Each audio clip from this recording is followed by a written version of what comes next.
Welcome to the Bridges of Meaning European community. Today you're going to listen to a conversation between myself and Jill. Jill is a longtime member of the Bridges of Meaning server, and he's going to tell us about his journey to the Bridges of Meaning and what he wants from the Discord server. And then we had a conversation about the question of the need of community and the problem that arises for holding together an artistic vision despite many people participating in it. And I hope you enjoy the conversation. And goodbye. That kind of things. We should stop people from canceling meetings. Yeah, No. it's just a side effect of being too close knit. No, it's a side effect of being online, because online is very easy. Like, I'm in my room, I'm like, oh, I don't feel like my stomach hurts. So listen, Gil, I'm not speaking with you today. Let's reschedule. Yeah, it's just unbelievable. It's just easy.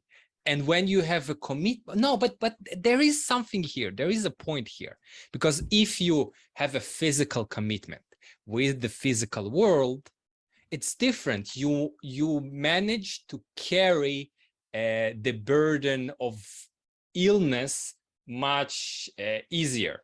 So not easier, but you are willing to carry the burden of physical uncomfortable much more. You're saying, okay, I'm have this important date with a girl or with a person or interview. Like, it doesn't matter if I'm sick, I'm still going to show up and do the best that I can. And that's something that the physical world is demanding of us, which the online environment not. Yeah, exactly. It's like you see another person right before you, and you don't have the balls to say to them, yo, I'm canceling this thing we have in 10 minutes because I don't know, I feel like watching I feel like watching my Instagram or something, or the 100,000 stupid excuses you usually find when you are like home alone to not do stuff. But yeah, whatever. Yep. That's the problem of the online world, and that's why a lot of the members of the Bridges of Meaning community try to push us, the community, out of the online world to the physical, because there is a commitment in the physical. I want to know a little bit about you. I'm happy to share as well, because I'm like, although I spoke with a lot of people recently and shared my story with them, I didn't share it with you. So if you want to ask me things, please. But I just want to hear your kind of story about a typical question that we're asking each other in the Bridges of Meaning communities: how you got here, what is, like, how you stumble upon this, our community and this community, how you became part of it, what do you got from it, and what would you like to get from it in the future. Okay, so let's start with the past, how you came here. So let's start with the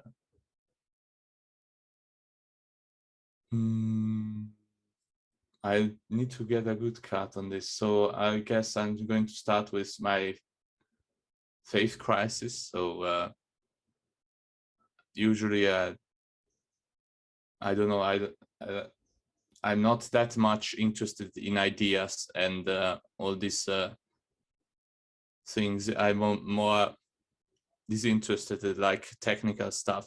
Usually interests me more like architecture or something like this. And but I couldn't just live with my faith as I intended it, because I come from a Protestant background and just found that many answers they gave didn't work for me. I couldn't believe, I don't know, I couldn't say the words in the church and not feel like I was lying. Just a few things. You are from you're from the Netherlands, right? No, from Switzerland. I'm sorry, from Switzerland. So you are from Switzerland, and did you grow up in a religious house?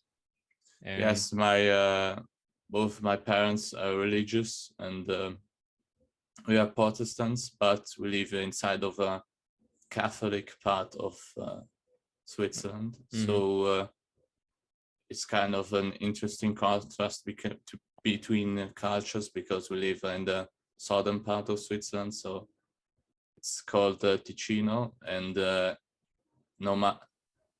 normal circumstances, I live near the border, so I could walk 500 meters, and I'm on the border with Italy.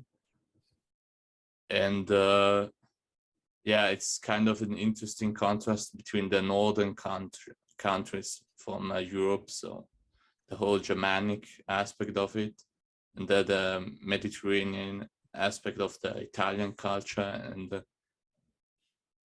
yeah, you really see a difference in between people, between Italy and Switzerland, and a really interesting border. So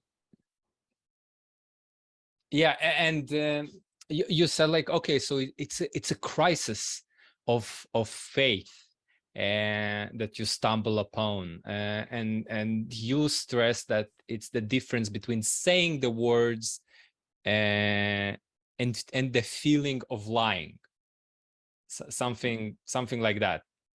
Yeah, a general feeling of unwellness, of reciting certain words that do need some kind of internal approval by side of your subconscious or something, and it just didn't feel well. It just felt wonky. It wasn't that stable, and yeah, that was it. You remember when it started?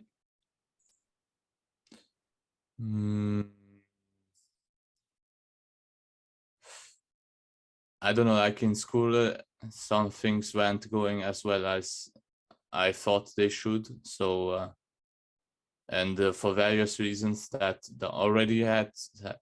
I was already asking myself, what have I done wrong here? What's going on, God? And that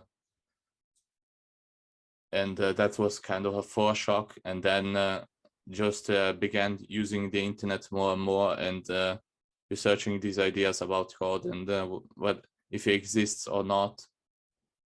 And I came to the conclusion that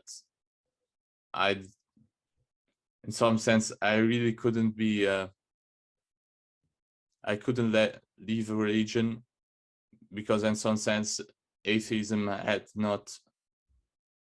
I don't know, like it doesn't really have a tradition or a way of embodying it. And I just thought, well, that's not going to do it. And then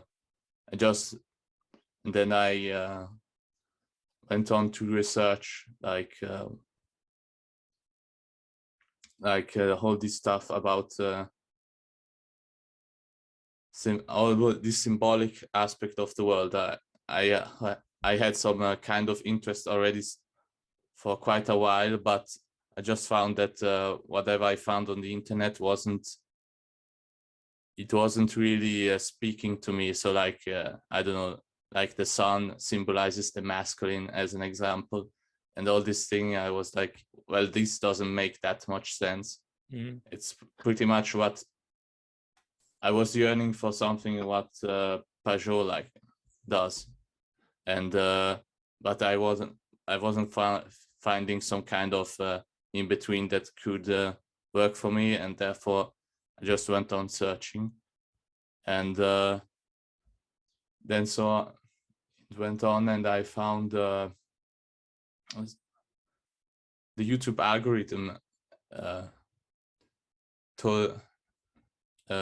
recommended videos of Jordan Peterson to me, but at first I was kind of skeptical about clicking on it, because it sounded really very cliche about you need absolutely, like this thumbnails where usually you need to absolutely see this video, Jordan Peterson. It was like Too much clickbaity. It was too much clickbaity, and the name Jordan Peterson sounded like some name you could some marketing agency came up with to like influence the masses to have like this public persona on the internet. But then what was it? YouTube recommended me a video that where Jordan Peterson talked about why the EU will ultimately fail and why the USA will stay together.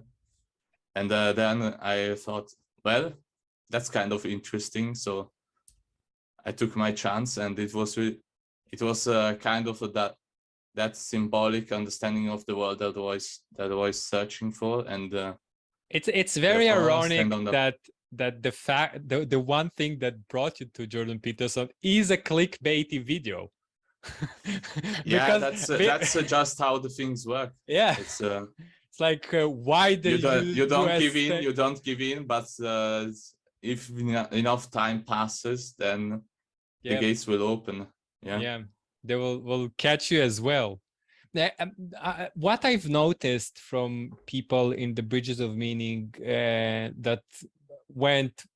that their journey brought them here and they went through Jordan Peterson, that usually the videos of Jordan Peterson, or at least his message, and the people divided to two.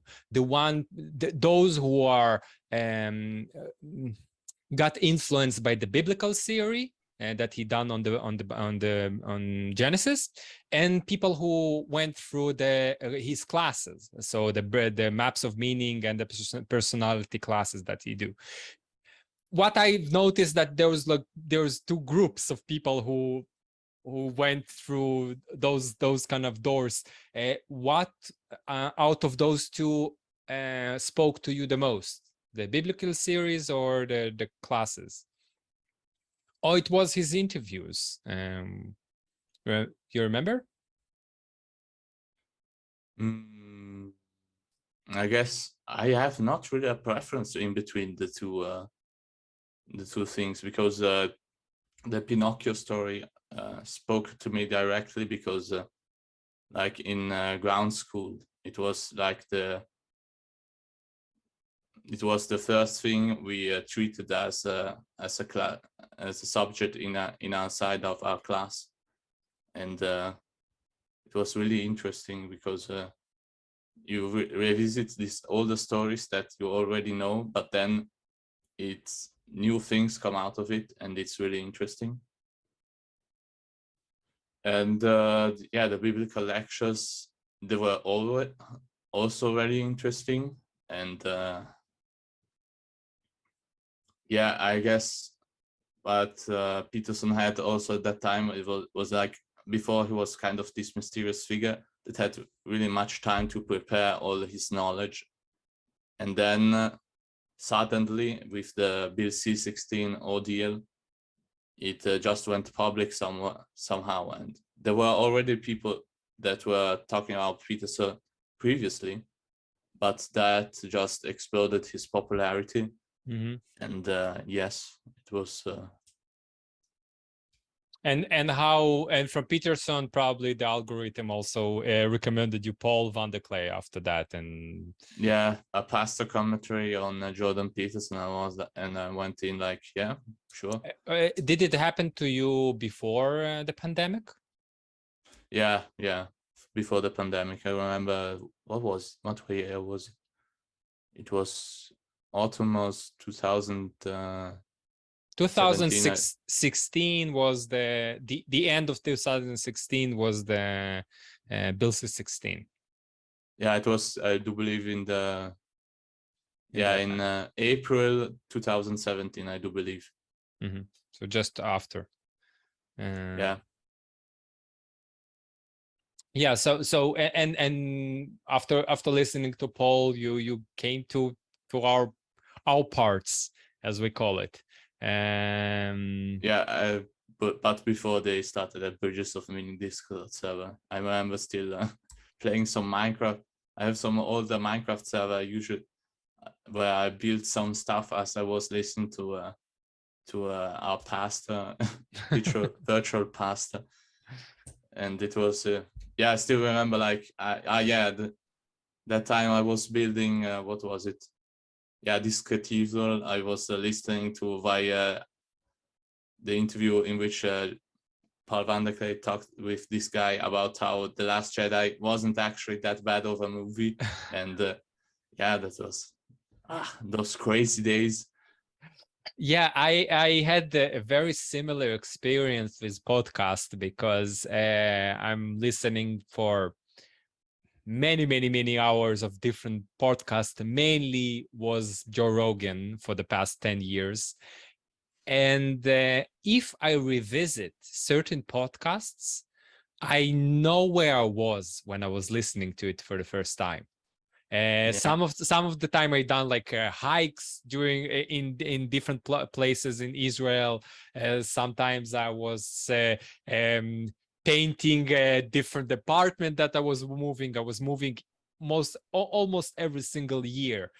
So like different apartment I was painting, and sometimes I hear a certain thing and like I almost can feel the place. I can see the trees that was there. So you have the same experience, but building and all a digital world in Minecraft. So it's interesting how it works on our mind.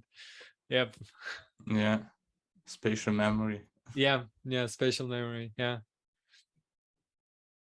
Um. Did the Discord and the community help you during the pandemic? Being like at the house, or it wasn't the same, it wasn't like difference? Because as I noticed, and probably I am one of those people who came to the Discord because of kind of isolation from society. So because you are so isolated during the pandemic and you cannot go outside of the house and your encounter with other people is very limited, was a big spike of people who coming to the community and starting to speak with each other. Did it had the same influence on you?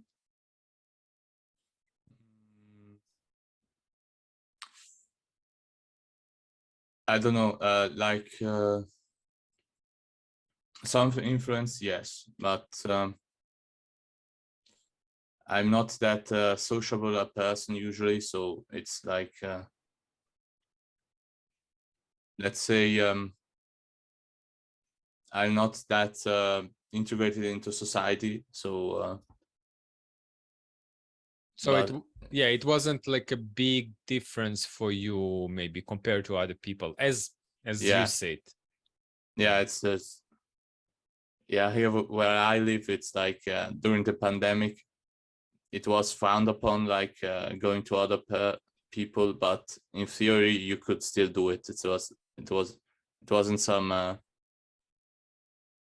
the mandatory lockdowns weren't that Harsh. rigid here. So it was like, yeah, whatever. Yeah. Do you have a certain hopes from the Bridges of Meaning community, like for being here? Maybe the question that I want to ask you, because I do interest why people here and what they want to get out of here, of this Discord, those people, the conversation with me, the coming to Landau. Are you coming to Landau? Yes. Okay. So what do you want? That's maybe the question. It's a hard question, I know. It's hard for me to answer it. What do I want from the Discord server? I don't know, like some the problem is, if you tell what you want, usually you just come out as somewhat pretentious, but it's still the thing. The thing is, and although, if I don't know if you know about this movement of The Secret that was probably 15 years ago, this book, The Secret. If you imagine something, it will happen to you. You manifest it into your life. So people, yes, like done like a boards and the- write things. I want to be rich. I want a big house. yeah, demonic film from California, like Yes, yes, which is idiotic in its simplicity, but there is still some kind of truth in that, because what you do, you orient, as Peterson saying, you orient yourself toward that goal, toward that something. That's one thing. And the second, you actually put it in words, so that words is closer at heart and you can use them for other people. And that's why I'm asking you right now, like, what do you want from the Bridges of Meaning community? Because if you do share and try to understand for yourself and share it with the people in the community, then we will know what you want, and maybe we can actually provide it. I don't know, it's in some aspects it's a kind of a community, because that's important to, because people are too distanced from from other people nowadays, and it's still like I guess people, my expectation is like that people aren't this performative about whatever, and it's not all the time about politics, and it's not about all the time about whatever. It's yeah, just quality attention from people. That's just my That's what you personally want. I'm asking a subjective question. It's not like a big question about what people in general. It's you. No, it's what I want from people. It's like quality attention and being present, because that's what this society just lacks all the time. It's it just all the time, this big thing needs to attract all the attention from the people, and it's like, no, I don't want to discuss all the time about this political thing, and there's more to life. And yeah, it's just people are all this time preoccupied about like causes and stuff, and it's like most of the things you do for it will not really change the situation, but if you are honest with other people, like, you still can do really good connections, and that can actually I don't know, like, it can resist the stupidity of the modern world, let's say. And yeah, I guess that's it. It's just you found, you said at the beginning that you're a very technical person and a less of an idea person. It's your words. Did you found that it's easier to make connection with people through working on some technical element or an artistic element? You said that architecture, but architecture is in that sense is very tricky, because it's in the aesthetic domain, but also in a very technical domain. It's an engineering kind of problem, but also there's an aesthetic element to it. So when you are saying that it's something like drones, you I actually don't know what kind of element in that draws you, but my overall question, did you find in your experience it's easier to make connection with people when you're working on some project together, a static project or a technical project? No, not really. I rapidly get somewhat pig-headed about, like, if I have a vision about how something needs to be done. Usually it's just like I say, I kind of impose my will, and it's one of my defects, let's say, because if I have a vision about something, then usually, especially in a relationship between two people, I just get really Frustrated. disagreeable, let's say, and that's probably not the best thing for collaborating together. But truth be told, I have often also the impression that people are nowadays a bit too worried about, say, like not safety, but it's more about this whole thing about everyone needs to do this together, and like we need to appeal to the lowest common denominator,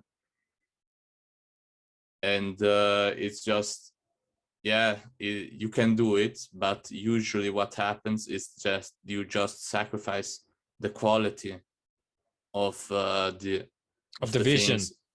Yeah, the quality of the vision inside of our society is just abysmal. It's there's many examples, but I'm thinking like the great artists of our past. Yeah, if you went to research their backgrounds, what usually comes out is like, yeah, they had some raw talent, but they needed to get instructed in this raw talent needed to be kindled and instructed. Does the camera work? Doesn't. Not yet, Jen.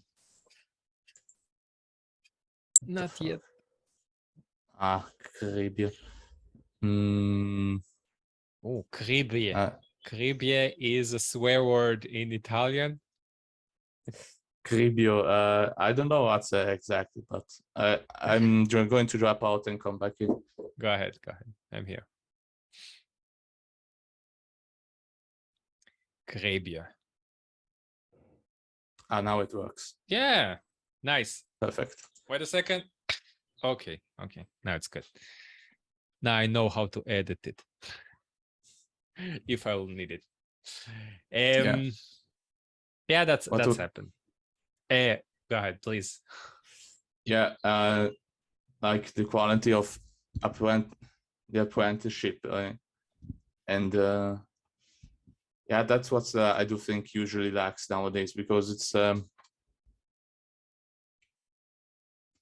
when you will watch the great artists, they had still some master that taught them how to do it, and yeah, the movie that comes in mind to me, it's like Whiplash. It's like this really borderline abusive instructor, and that perhaps is too abusive, but to reach excellence, you need to just go above and beyond the call of duty. And in our society nowadays, I do think it's like, yeah, just too worried about stuff, and it's not anymore acceptable to do really big sacrifices to do something great, because yeah, I don't know, like it's like the network effects in our society go contrary to that. And that's just generally because I don't know, it's you mentioned two things, and I want to get back to that. I understand the the artistic quality and the abusiveness is pushing, not pushing, but you challenge the human soul to produce a great piece of art. And like that's what were the Russian doing with the ballet. They torturing kids, torture. It's horrible, but it's just stunning how beautiful it is. So I understand this tension, but it's very interesting how you personally transition from, as I ask you about what do you want from the with Bridges of Meaning, and you said I want connectivity to people, I want like relationship with people. And then when I ask you about art, you went into the idea of a lone artist who is doing the work and producing something of value, of stunning beauty, and being disagreeable with the people around him. And those two elements, there's tension between them. So maybe I'm saying that this tension exists in you and your soul as well, that the fact that you want a certain connectivity with people, but then again you have this disagreeable nature to you, and this maybe your own kind of vision, and they're odds with each other. Yeah, I guess that's about it. Yeah. And so I'm maybe doing, I know you very, very little, but I try to listen to you really carefully and understand your words. So maybe you're seeking the Bridges of Meaning community, and what you seek through it is to reconcile the two, reconcile the community element and the artistic perfection element. Yeah, I guess that's it. Yeah, it's like we need both to you need some kind of approval, but you still need to incentive the people to go on and do more. And it's kind of just when I look around in society if you talk about religion, people just somewhat naturally frown upon it. And the expectation is like, what kind of a crazy man talks about religion still nowadays? And it's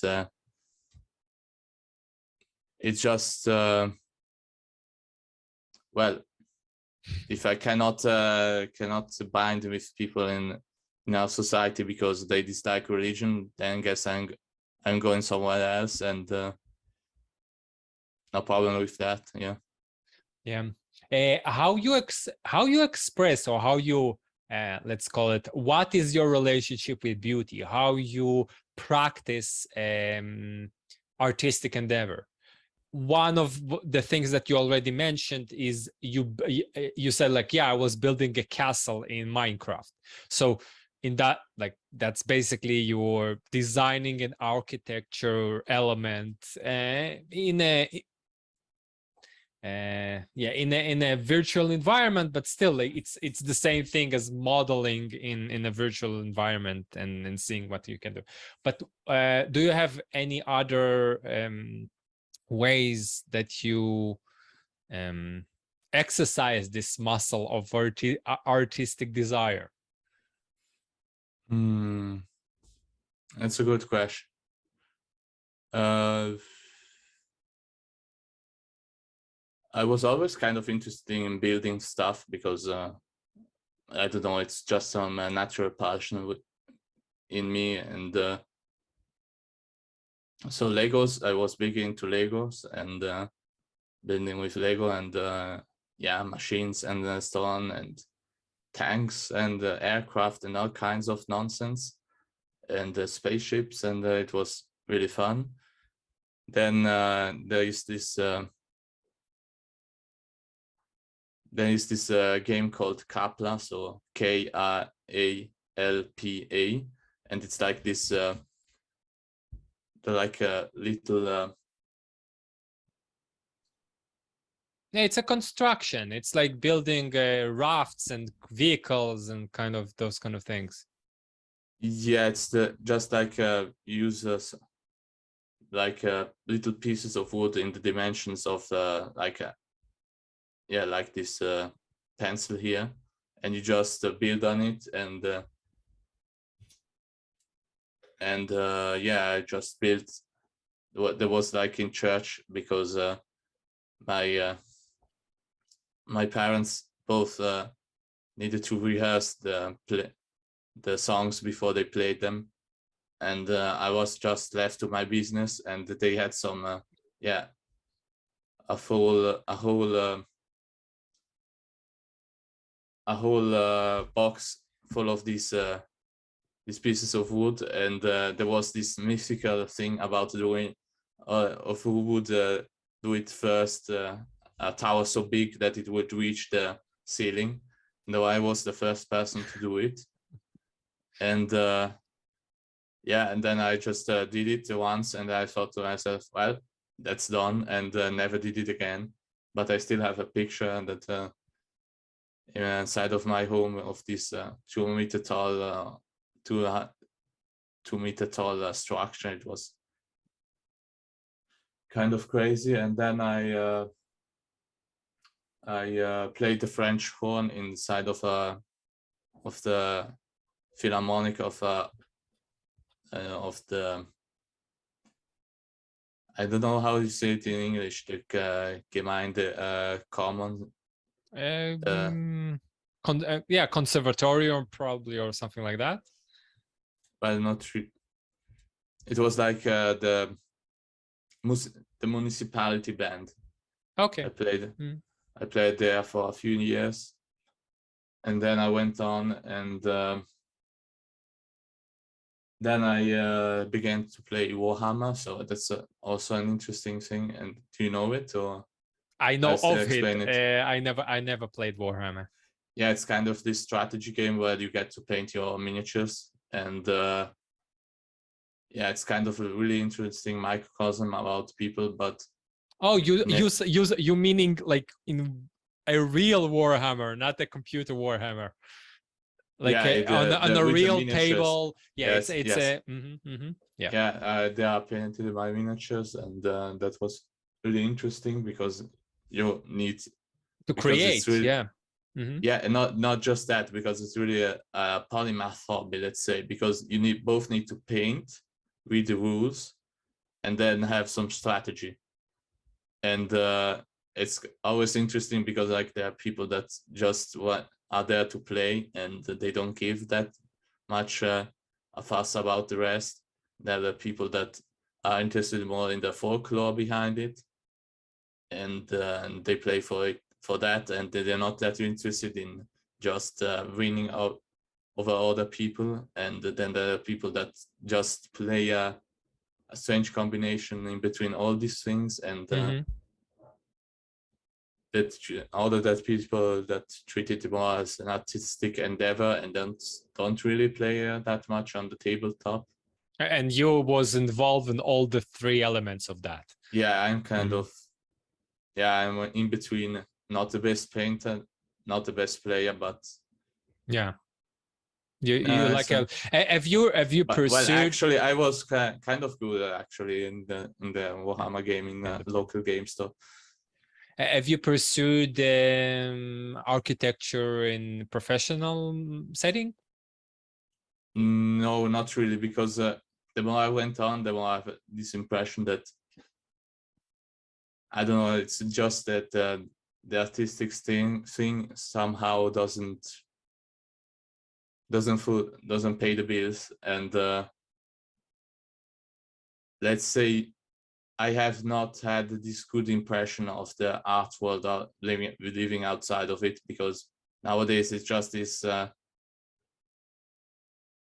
this thing about being a reference to something else, and just asking yourself, is this art? And it's just this technical aspect of it that I really somehow found really important, that was just lacking and I just told myself, well, What this doesn't. in the studies, in the official approaches of the study, that's what you mean? Yeah, that's just nowadays contemporary art sounds like this somehow simple to do it, and that's just somehow simple to do it simply. And I just told myself, well, that doesn't sound so great, because if it is easy to, I thought the internet went away once more. You are Oh, here. it's You're okay. here. Don't worry. Yeah, it's just if it's that easy to make, then probably something is off, and you should just run away. And yeah, Although but it's not. Yeah, it sounds a lot of disparaging thoughts about. Yeah, it sounds sorry that I'm saying that, Jill, but it's sounding like a despairing thoughts about a field of a disappointed youth. Because I had the same thing about I went to study physics in the university, and I was so disappointed of it. So at the end, but now, as maybe I'm a little bit older and I look at it with more compassion, the field is so vast and so big that there is so many people that doing meaningful stuff, not part of the mainstream, which is excellent. And I'm sure it's the same thing in architecture. I know of a woman who is building Orthodox churches in like all over the mostly Russia, but a lot of the Eastern countries as well. So Georgia, I don't know what happened with her right now during the war, but also like in Georgia and Romania and then other places who are also Orthodox. So there's still people who are building churches for a living, and they need to do it in kind of a symbolic way and not a modernistic kind of way. That's one element. And the other thing that I thought about is Aaron, who's also going to be at the festival, who is going to host me for a few days at his place. And he is I know him. okay, so he's doing masonry. So Yeah, he working and being apprentice of how to maintain structure, old statues, old buildings, how to maintain the beauty that was accumulated in Europe for centuries. So there's and from his words, there is much more meaning in that, other than I think his pursuit before that was anthropology or some bullshit things like that. yeah, but of course, and no problem with that. But it's just looking outside of it. Inside, it's just the mainstream doesn't look that promising, and I just told myself, well, fine, I guess I'm going to. And I don't dislike what I'm doing now, so it's just, yeah. It sounds like you are very artistically minded, but the problem with it is you will always have a problem with the mainstream, because the mainstream is lagging behind, and it's always lagging behind the artists by a few generations. So the artist is pushing the trends or the new things that will become the trends, re-watching the world, finding things in the past and reimagining them in a new way, or rebuilding them in a new way, and sometimes the mainstream will catch in. It will take a few generations, maybe 20, 30 years, until the mainstream will get to that, but it will always be behind. That's the idea. And that's part of the tragedy of being an artistically minded. Yeah, sure. And I think it's something that need to be accepted, not criticized. Well, it's like I also have this strange relationship to art because I do still think that most of the things that are in place, like there's a pretty good reason why it's there. But on the other hand, it's just like I still see some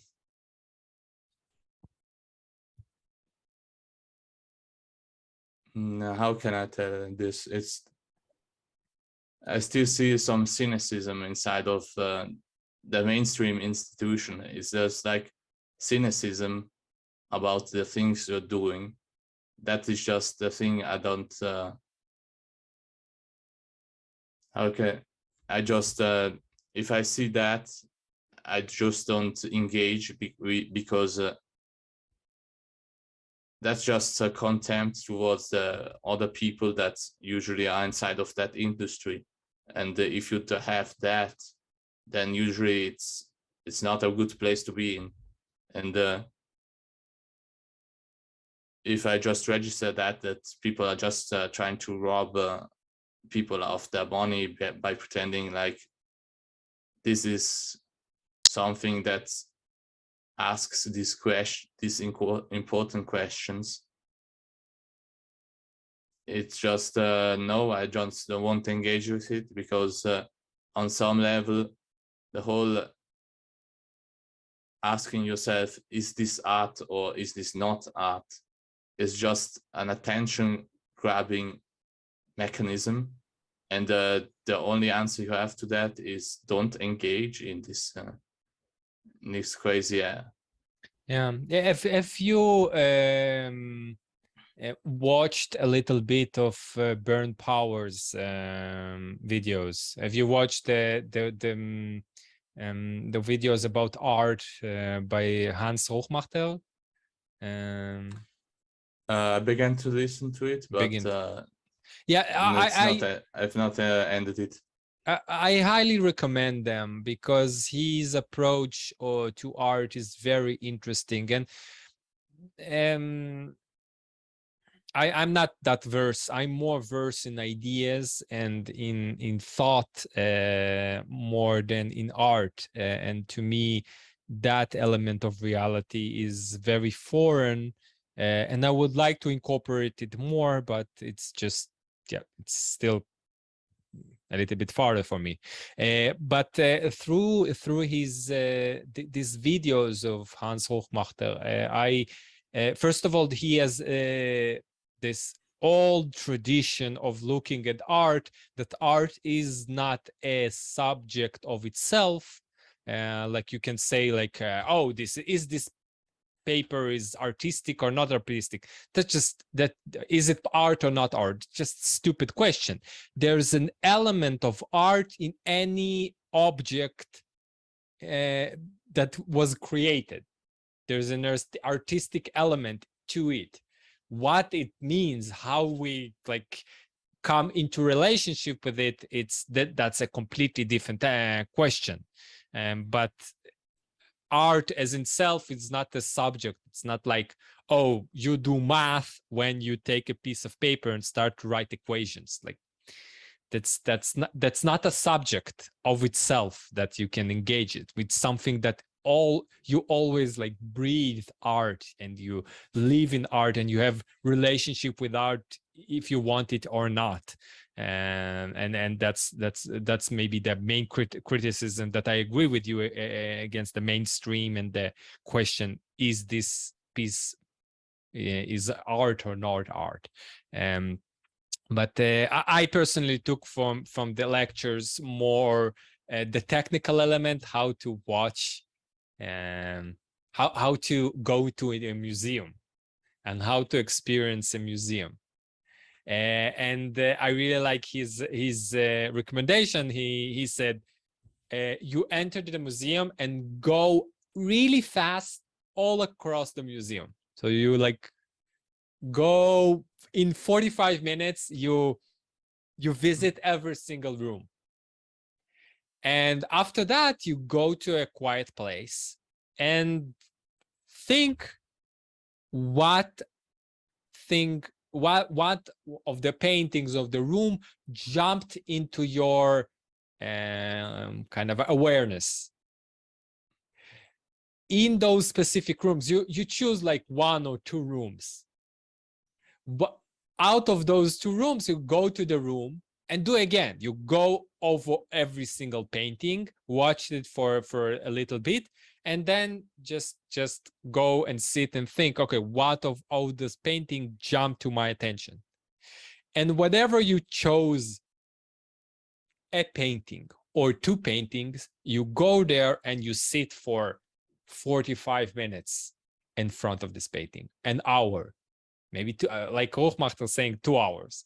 I couldn't do that, but I've done it last week in Jerusalem, in University of National Museum, and I chose one painting by Magritte, Castle in the Pyrenees, and I just sat in front of it for 2 hours and then tried to look at it really close, try to go like different angles, just experience the painting, trying to imagine how it will be touching this rock and that was painting there, or like smelling the sea that was underneath this rock, floating rock.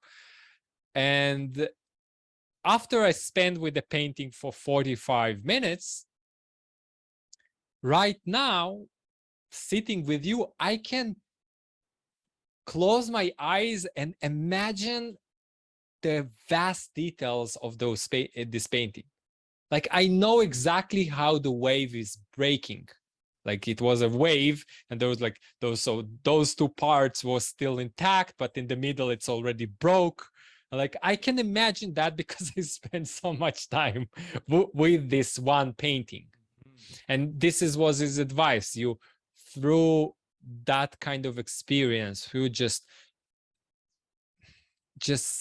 being with this piece of art for a long time, you developed a certain relationship with it, and not just like a modern person that we go to a museum and just like scan one painting for 5 seconds, look at the plaque, then go to the next one. Scans the painting for 5 seconds, look at the plaque, and then you say, yeah, I've been in the museum, I saw all the paintings, and like, no, you haven't seen anything. It was like completely crap.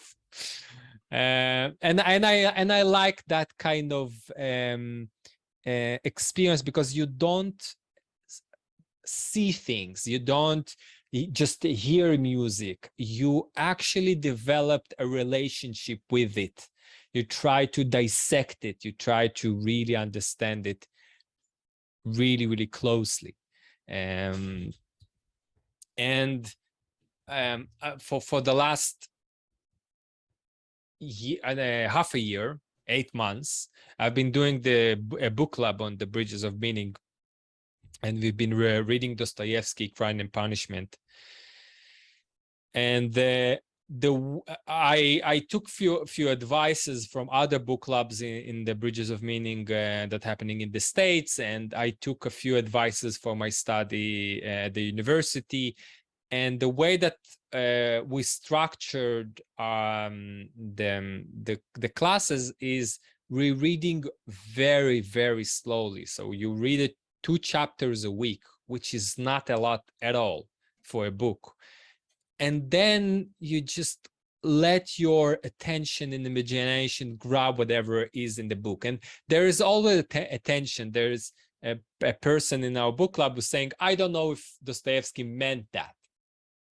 But that's the most unimportant element of the book, because the most important is, what did Dostoevsky said to you? What your attention grabbed from the book? Whatever your attention grabbed from the book, it doesn't matter if Dostoevsky meant that or not.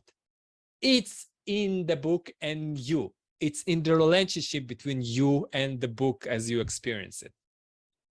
So if it's there, then it's real, and we should talk about it and we should discuss it. Like if you said like, okay, let's Let's see how the book's speaking to you in that manner. Yes. And I think that's maybe the I don't know if that's correct is the word, but that's a better way of being with art, being in a relationship with art. Something like that. Yeah, exactly. Yeah, do you still play some musical instruments? Nowadays, I don't know. No, you stopped it completely. You want to return it in the future? Yeah, that's kind of the expectation. Yeah.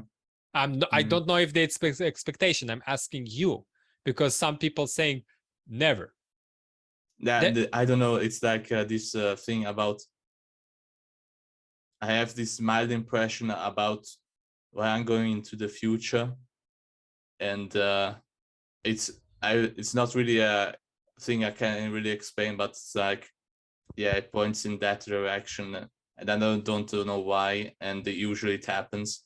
Like, I was a Christian, and I was thinking like, yeah, it's like this atheism thing. I have not properly reckoned with it, and yeah, 3 years later I was almost an atheist, and then I was thinking, yeah, that this is going to pass too, because I'm not going to stay here, and it just happened. And the same thing I do expect for this musical instrument thing, because it's kind of, yeah, now I'm not using it, but it's kind of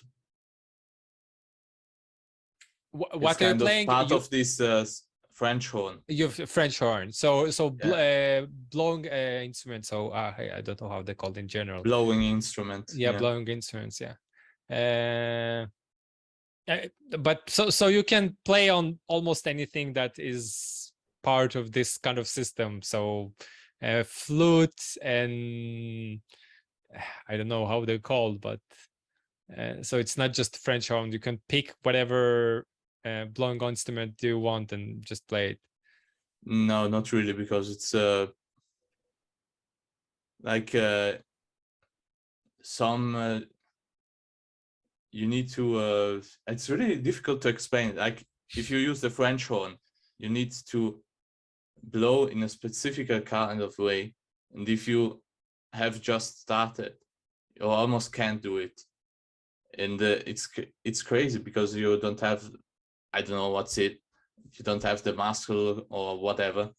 So you cannot like take a saxophone and become good at it. Yeah, exactly. It's just kind of strange, because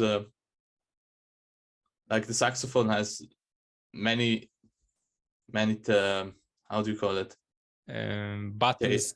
I don't know. Yeah, many buttons you could push. But yeah, and it's relatively, but I've heard it's easier than my instrument, and I have only 4 buttons. But you see, but by my instrument, you need to regulate also how much pressure air you're blowing out, and it's really a kind of a funky instrument, and also kind of difficult.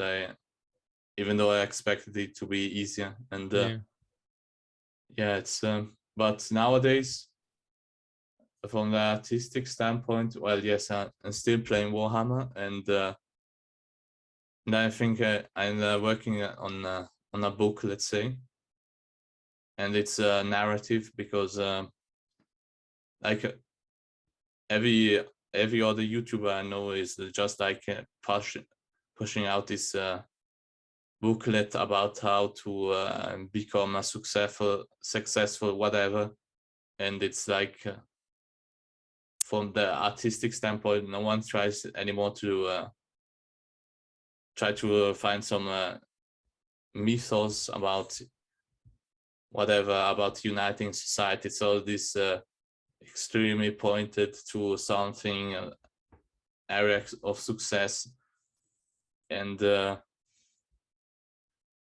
I just find it somewhat I just don't find that people can endure that much without a central narrative, and I'm trying to find like push out a book that that's really a bit I don't know, try to challenge whatever it is, but No, I it's just understand. I about understand. not That there's not a difference. yeah, it's just about whatever, giving people also another perspective about, I don't know, it just, no one does narrative anymore nowadays. I have the impression it's just all these pointed things, or generally it's all boycotted to become more woke or whatever. It's kind of strange. Yeah, I have. It's Yeah, I know we need to be closer to finishing, but I know exactly what you mean. It's this American style of writing, and that you taking personal stories and some popular science ideas, and you just mash them together and saying like, oh, this is the correct way to live because it's personal story and science things combining together, and you should do something like that. And nobody's the road to success in Yeah. just 100,000 pages. Yeah. So, and buy my book because I am the pinnacle of success in life, and by you buying my book, I will become more success, and then it will validate the fact that this book is valuable. So something like that. Yeah, it's just, Yeah. geez, enough with this nonsense. Yeah. Jill, it was a very interesting conversation and a pleasant conversation, and to hear your story and your thoughts. And I understand it's quite difficult for you to express some of those ideas. I saw how you struggle. Yeah, it's just I don't know, it's just I can explain something in writing, but improvisation is just not in my strong suit, especially when talking about these difficult complex structures that just that's just not my forte, let's say. Yeah, but I still I'm honored that you tried and exercised that improvisation with me, and become maybe vulnerable, and to share some of the things that happening with you. So it was amazing to meet you, and I hope and wish to see you in Landau and say hello, and we'll see how shake hands, shake hands, be in a whatever. Physical environment together. I think yeah, that's something that is important. So I will see you in Landau, Jill, and thank you very much for the conversation. It was nice meeting you, Teddy, and we'll see us in Landau. Yeah. So goodbye. Ciao. Bye.